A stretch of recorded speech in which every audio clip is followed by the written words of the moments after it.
Hi, this is Dr. Mawhinney. I'm Jay Mawhinney, putting on my doctor's hat for a little chat.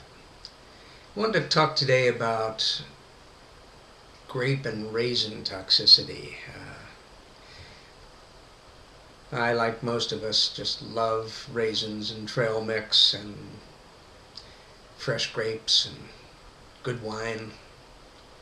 But for heaven's sakes, don't feed it to your pets. There's a very, very severe problem with ingestion of any of these things, and we don't even know how much is the LD50 on this thing.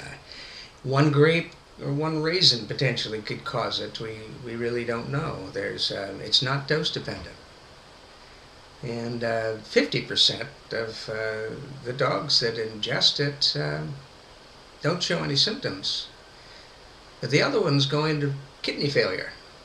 They go into 100% renal failure, just total shutdown if you don't treat them. And plus, I'm going to read these things. Here's the systems affected. Renal, urologic, acute renal tubular necrosis and subsequent total renal failure. Gastrointestinal, vomiting, diarrhea, abdominal pain. Don't see that as much as the kidney failure, but it can happen.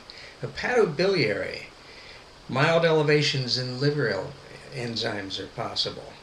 Endocrine, metabolic, there's electrolyte imbalances, hypercalcemia and hyperphosphatemia in the majority of them until you get the fluids going, probably because of the kidney failure. Yeah, they're not flushing the extra electrolytes. And neuromuscular problems with weakness and ataxia is probably also from the uremia, but it could be primary central nervous system too. Any age, sex. Cats and ferrets have died from it. They don't tend to very often eat grapes and raisins, so maybe that's why it doesn't show up as much. I've had some real problems with this. I had one client at a emergency clinic that I worked at years ago that actually over a 2 or 3 year period ended up coming in twice from their dog ingesting trail mix. And they would let us amuse it, have it vomit, but they would not they were belligerent about not getting aggressive treatment with activated charcoal and fluids and blood work and monitoring things for 24 to 48 hours like we're supposed to. And in those days, I still, like through the days when I had my own practice, I was pretty much an animal advocate, not an owner advocate as much. I loved people. And I loved animals, and I actually got my degree to take care of the animals. And I sometimes took it personally and pushed a little bit too hard, maybe. And I don't do that anymore. You can lead the horse to water, but you can't make it drink. So I just let it go anymore. I just recommend take it or leave it. That's the way it is.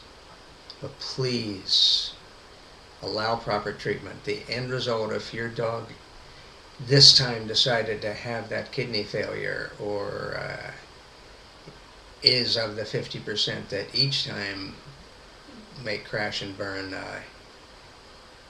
you wait 12, 24 hours to have treatment. It's too late. You got a dead pet, and we can't do a thing about it.